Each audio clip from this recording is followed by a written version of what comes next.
क्षीर रे कैप्सिकम आलू गाजर पियाज पकई नांदी ना ताले आज पकईबा स्टार्ट करनियंतु। नमस्कार, मौसुमी खाना खजाना को आपण माननकु अनेक अनेक स्वागत। एइठे मु आधा लिटर क्षीर कड़ाई रे सिझिबा पई देइछि। क्षीर सिझिला भितरे ए सब को भल भाबे आमे बे धोई नबा। धोई के ता चोपा बाहर कर देबा। एम्ति गोटे ग्रेटर सहायता रे ताको भल भाबे कोरि नबा। आपनक पाखरे यदि ग्रेटर नाही चॉपर रे पकई दियंतु आ चॉपिंग करनियंतु। एइठे देखुचंदी तो केते बढ़िया भाबे हमरे एटे ग्रेड हे जाईची सब जिंस। आपण आलू को अलगा करिवे कारण आलूटा शीघ्र कला पड़ी जाए। या संगे आपण आउर भी परिबा ऐड करि परिबे जेमति फूलकोबी और बीन्स। परिबा को कम किंबा अधिक आपनक पसंद अनुसार एडजस्ट करिवे। एइठे देखंदो मोर सब प्रकार परिबा जहा भी नेइथिली सब जाक एटे ग्रेड करि नेइची आ केते बढ़िया भाबे ग्रेड हे जाईची। एइठे हमर ए समय क्षीर उतरी गलानी। क्षीर हमर गैस फ्लेम को पूरा लो कर नबा। आ जो ग्रेड कर रखिथिबा परिबा को सेथिरे पकई नबा। पकई किरी ताकू भल भाबे घांटी देबे जेमति टिके समय सिजिबो। तापरे विनेगर पानी देई आपण ताकू छिंडेइबे। आपण लेंबू पानी रे भी छिंडेइ पारि। सेथिरे मु चिल्ली फ्लेक्स गोटे टेबल स्पून पकई नेइची आ धनिया पत्र को काटी किरी पकई नेइची। आपण चाहिले कंचा लंका को भी काटी किरी पकई परिबे। देखंतु एटा हमर क्षीर पूरा छिंडी गलानी माने छेना फॉर्म को आसलानी रे। गोटे एमती स्टेनर रखी नबा आ गोटे कपड़ा पकई किरी से जागा को सब पकई छाणी नबा। जेमती आमे पनीर करंती सेई भली ठीक करिवे। तापरे ठंडा पानी आमे एबे पकई नबा। पकई कि ताकू भल भाबे धोई नबा। कम से कम 2 ग्लास पानी रे आपण ताकू धोइबे कारण विनेगर किंबा लेंबू रे जदी आपण छिड़ेई दिबे तार स्मेल जेमती रहिबनी। तापरे ताकू ऊपर को टेकी भल भाबे कसी किरी बांधी नेबे जेमती सब पानी दार निगिड़ी जीवो। गोटे थाली रे एमती प्लेट रखी देबे आ से पनीर कपड़ाटा को रखी तापरे एमती गोटे बड़ भारी जिनिस मड़ेई नेबे जेमती सब पानी दार निगिड़ी जीवो। चलंतु एबे गोटे मसला तयारी करिबा।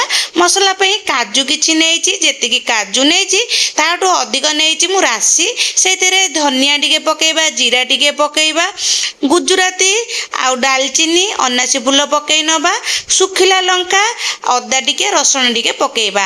आपण जदि बिना पियाज रसुण रे करूचंदी ताले अदा रसुण पियाज को स्किप करि परिबे। एइथेरे भी बिना पियाज रसुण रे भी बहुत बढ़िया लागिवो। तापरे देखंतु पनीर एइटा हमर हेइ जाईची। मु प्रथमे ताको पीस पीस करी काटी बोली भाबितिली किंतु जेहेतु मोर परिबा टिके अधिक पड़ी जाइतिला सेति पे काटी हेलानी। ताको भल भाबे एबे गुंड करि नेली। सेथिरे 2 बड़ चामच बेसन आ टिके लूण देई ताको भल भाबे चकटी देली। चकटी किरी गोटे डो फॉर्म को आनली। आपण जेमती वीडियो रे देखुचंती ठीक सेई भली करिवे। बेसन बदल रे आपण मैदा किंबा आरारूट की चाउल चूना मध्ये देई परिबे किंतु अत्यधिक देबेनी नले छेनार फ्लेवर पळेइबो। तापरे से गुड को भल भाबे चकटी किरी एमती गुळा गुळा करि नबा। छोटो किंबा बड़ आकार आपनको पसंद अनुसार आपण करिवे। तापरे गोटे फ्राइंग पैन रे टिके तेल नै जिबा। तेल नै किरी से कोफ्ता गुडी को सेइतरे देई नबा आ ताको गैस रे फ्लेम पूरा लो रखी किरी आपण ताको एपट सेपट करि किरी भाजिबे। आपण चाहिले जदी एमती लेउडै पारु नांती ताले पिति पातिया किंबा चामच रे भी लेउडै पारिबे। नहले तो आपण आपे पैन रे तेल देई किरी आपण सेइतरे भी भाजी पारिबे। एटा हमर कोफ्ता गुडी को भल भाबे भजा हे जाईची। से सब को मु एबे गोटे जगह को बाहर करि नउची। तापरे कड़ाई रे तेल टिके नबा आ सेतिरे जीरा टिके तेजपत्र टे फुटण करिबा। पियाज गोटे को काटी किरी करी एटे पकेइ नबा। तापरे टी पियाज टिके भाजी नबा। टिके सुनेली कलर हे सारले बाटी रखिथिबा मसला को एटे पकेइ नबा। आ आवश्यक अनुसार हळदी गुंड, मरीच गुंड, लूण को देई मसला को भल भाबे भाजीबा। आपण जदि बिना पियाज रसुण रे बनौचंदी ताले पियाज को स्किप करिवे। तापरे एटे मसला भजा हे जाईची। ग्राइंडिंग जार रे मा गोटे टमाटो देई नेइची। टमाटो को भल भाबे एबे चिकन करी बाटी किरी सेइतरे पकेई देइची। से सब को भल भाबे एबे घांटी नबा जेमती टमाटर कंचा बास पळेबो। तापरे टिके भाजी सेई सारला परे करी रखिथिबा कोफ्ता गुडी को सेइतरे पकेई टिके भाजी नबा जेमती कि भल भाबे कसी हे जीवो। तापरे सेथिरे आपण आवश्यक ଆବଶ୍ୟକ ପରିମାଣରେ ପାଣି ଦେଇପାରିବେ। ଆପଣ ଯେତିକି ଝୋଳ ରଖିବାକୁ ଚାହୁଁଛନ୍ତି ସେତିକି ପାଣି ସେଇଥିରେ ଦେଇନେବେ। ଆଉ ଗ୍ୟାସର ଫ୍ଲେମ୍କୁ ହାଇ କରି ପୁରା ଫୁଟିବାକୁ ଦେବେ।